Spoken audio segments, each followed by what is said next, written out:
Now let's talk about a structured problem-solving process. Problem solving is not an ad hoc exercise. Hindi yan pwedeng wala kang proseso. No? You need to have a series of steps that you follow so that you can come up with a ideal solution. If we study the competencies of leaders, their ability to solve problems is always at the top 10. Leaders are expected to solve problems. They're not expected to just report problem. They're expected to solve problems. Kung reporting lang, anybody can report a problem. But the reason why we're leaders is because we're expected to do more than just report a problem. We're expected to analyze a problem, figure out the root cause, come up with options, come up with recommendations, and solve the problem. Every single day, we face problems. Most of the time, they are minor. Sometimes, they get to be a big problem. I observed that through the years that sometimes we jump into solving a problem only to find out one of four things. Number one, we solve the problem permanently. Number two, we thought that we solved the problem, but the problem did not go away. Number three, we solved the problem now, but it came back after a few months or a few years, which means that we did not address the root cause of the problem. Now, the least productive approach to problem solving is do nothing, walang gawin, hoping that it goes away on its own. Now, I have observed a lot of people, in my life, and some of them managers and leaders. There are people that sometimes get paralyzed by a problem that, they get so frozen that they don't do anything. They just wish that the problem would go away one day. Now, problems seldom go away. Most of the time, they just grow bigger. They grow bigger in time. Can we, have a thumbs up? Have a thumbs up if we encountered somebody before that instead of solving a problem, just wished that the problem would go away.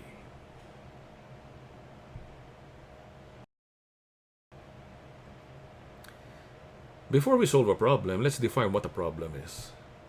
A problem is a matter or situation regarded as unwelcome, hindi mo gusto, hindi mo wini-welcome, or harmful that needs to be dealt with or overcome.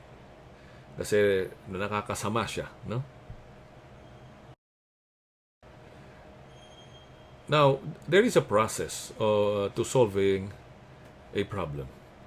Allow me first, to share a story. A year ago, I was preparing to go to work.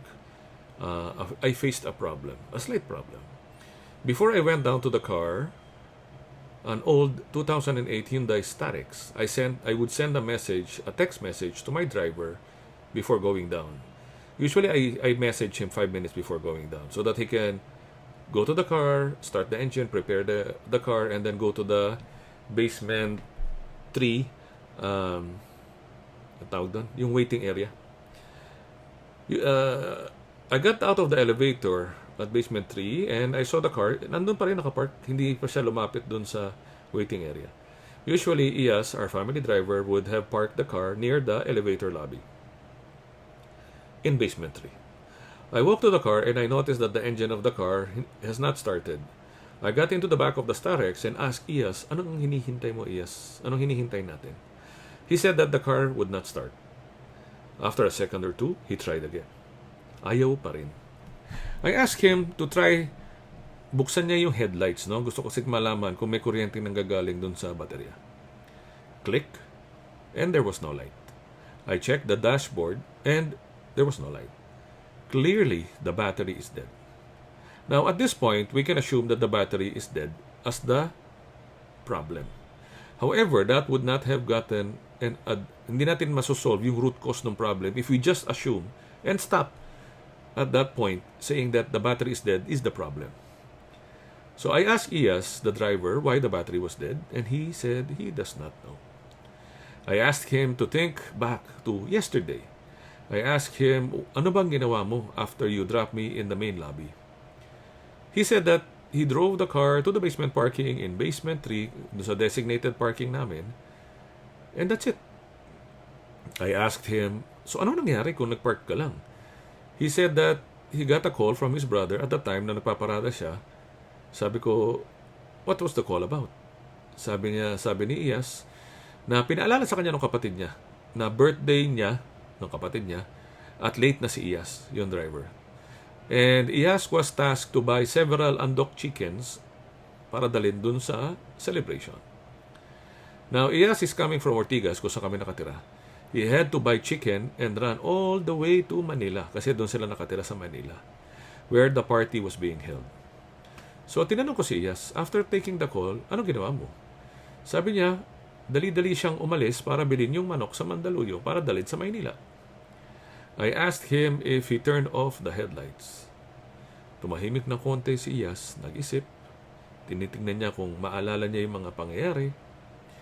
And in a very small voice, Iyas said, sa tingin niya, naiwanan niyang bukas yung headlight. Leaving the lights overnight drained the battery. So for a corrective solution, we called Motolite. They deliver and install batteries of all kinds anywhere in Metro Manila. May plugging pa, no? For preventive measures, I agreed with Iyas that babayaran ko ngayon lahat yan. I think it's about 6,000-7,000 ang mahal ng baterya. And pag nangyari ulit yan, he needs to pay half the cost of the battery dahil kagagawan niya. If we did not take time to study the situation, no, if you don't step back and study the situation, we could have just replaced the battery and the incident could have happened again because Iyas will never figure out what he did wrong. So, we needed to go to the root cause of the problem. So that's where the 5 whys are very important. And if you notice, no, I used somehow the 5 whys in this dialogue. Yan. Are problems always a bad thing? Yes or no?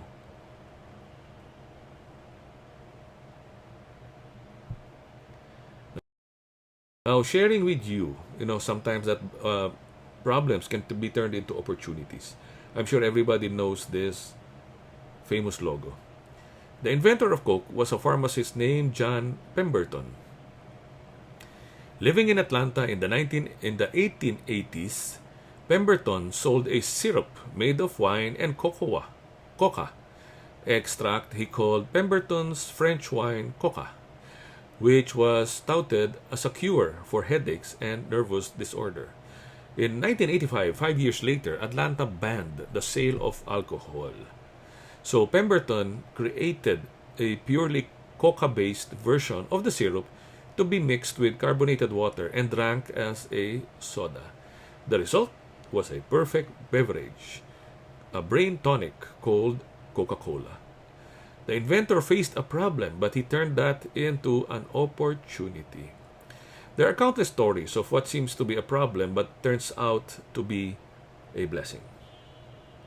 So not all problems are bad. Ayun nga, sabi ni Robert Kiyosaki, no? In Rich Dad, Poor Dad. Inside a problem lies an opportunity. Diba? Inside a problem lies an opportunity. Share a story about a problem being an opportunity. No? Siguro sa akin, before the pandemic, I would be out of the office like a normal employee. The pandemic hit and we were restricted to our homes. With the lockdown, things became difficult for most family income. However, it was a problem, no? Pero however, it was also an opportunity.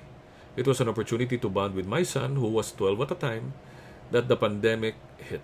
We were able to spend more time together kasi dati umaalis ako ng maaga, umuwi ako ng late. I no longer wasted precious time, 2 hours to 3 hours one way, commuting, and instead spent it with him and my wife after my day full of meetings. Pero wala nang travel time. So pagkatapos ng meetings ko, diretso na. I get the chance to check up or talk to him and my wife. The pandemic also, which is supposed to be a problem, encouraged me to pray more. I had the time to spend quietly reading scripture every day. Dati, bihira ako makapagbasa. No? I really make it a point now that because of the pandemic and the work from home situation, I can now read the scripture once or twice a day. Have you ever had a problem turned out into an opportunity? Have you ever had a problem that turned out to be an opportunity?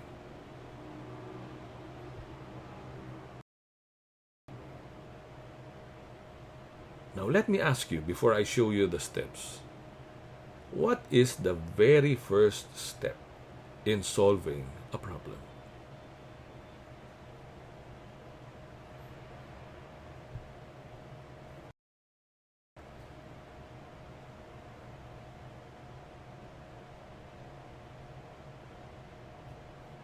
Steps in structured problem solving and decision making. Here's the, diba? Like I told you, the best leaders would always have processes to support them in everything that they do. They don't do things ad hoc, bahala na, hula-hula, wala yan. No? There's always a process behind everything that a great leader does. Problem. Ayan, no? So the first step, this was my question. So the first step is gathering data. Diba? Gathering data. That's the first step, no, that we should take in solving a problem. If you don't have enough data, then you're gonna be flawed with your assumptions and your theories and your decision making. You're gonna be flawed. So the first step is gather data. A lot of people just jump into solving problems, and they find out that as they are solving problems, the more they get confused. Why? Because they did not take enough time to stand back and assess, and gather all of the information required about that particular problem. The next very important step is still not solving the problem. Hindi pa rin yun. You need to define the problem. What is the problem? What is the problem statement? Problem definition is one of the most important steps. If you wrongly define a problem, automatically your solution is wrong. Diba? Kasi kung mali ang pagkakaintindi mo sa problema, mali ang solution mo. I would always write down the problem statement on a whiteboard, during the pre-pandemic times when we are facing, when I have discussions about problem solving.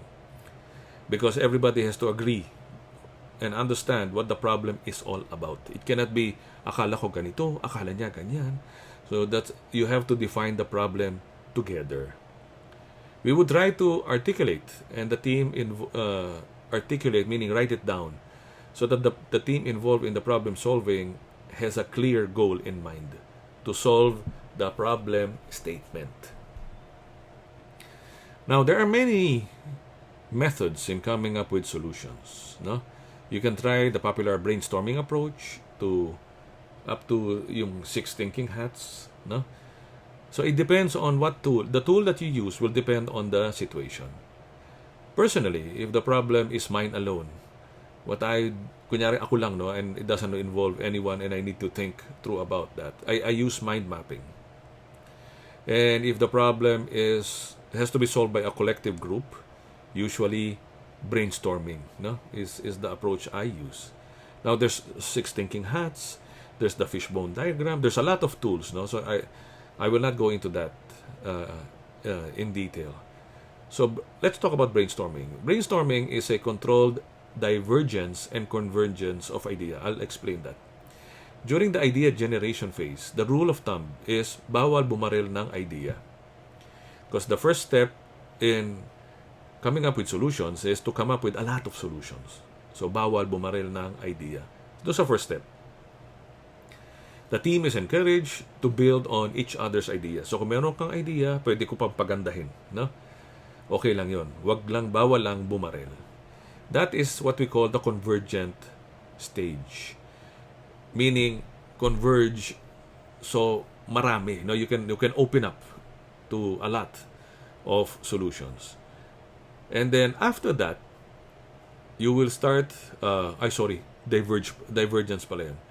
And after coming up with a lot of divergent solution, you now have to narrow it down into 2 or 3. So this is the converge, meaning pag sama-samahin, we will now converge into just 2 or 3 solutions. So step 2, everybody shoots down everybody's ideas.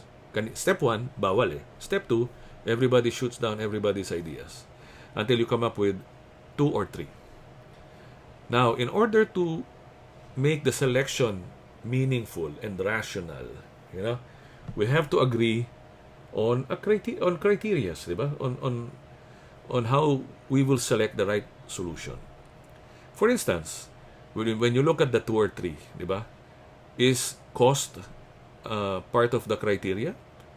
Di ba? Is the lowest cost solution part of the criteria for selection? Or ease of implementation? Di ba? Madali bang i-implement yung solution na pipiliin natin or mahirap? Matagal bang i-implement dapat or mabilis lang? So you need to come up with 2 or 3 criteria that will filter your top 2 or top 3 solutions so that your selection process is based on logic, not based on kung sino yung malakas sumigaw or sino yung pinaka-influential dun sa kwarto. Last but most important step after selection, of course, diba kasi mamimili ka ng ideal solution no? Is execution. Many times, solutions are half executed or sometimes not even executed properly. Execution is the name of the game. It's useless to come up with 1, 2, 3, 4, 5 steps if you're not going to execute it anyway. Looking at this, which of the steps do you normally miss when you are doing your normal problem solving? Which of the steps do you normally miss in the past, before you took this lesson?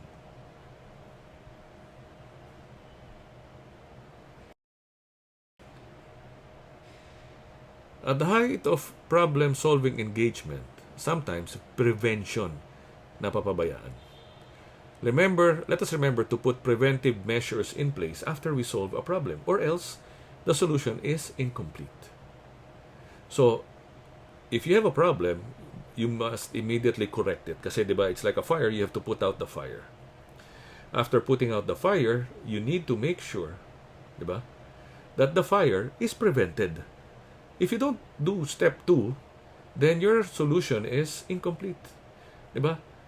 Kasi pwedeng mangyari ulit yung problema. So are you gonna go through the same exercise again kasi hindi mo pinrevent yung nangyari? Diba? Or are you gonna put preventive measures so that you don't have to go through the same drama, the same headache, the same heartache that you have gone through in the past?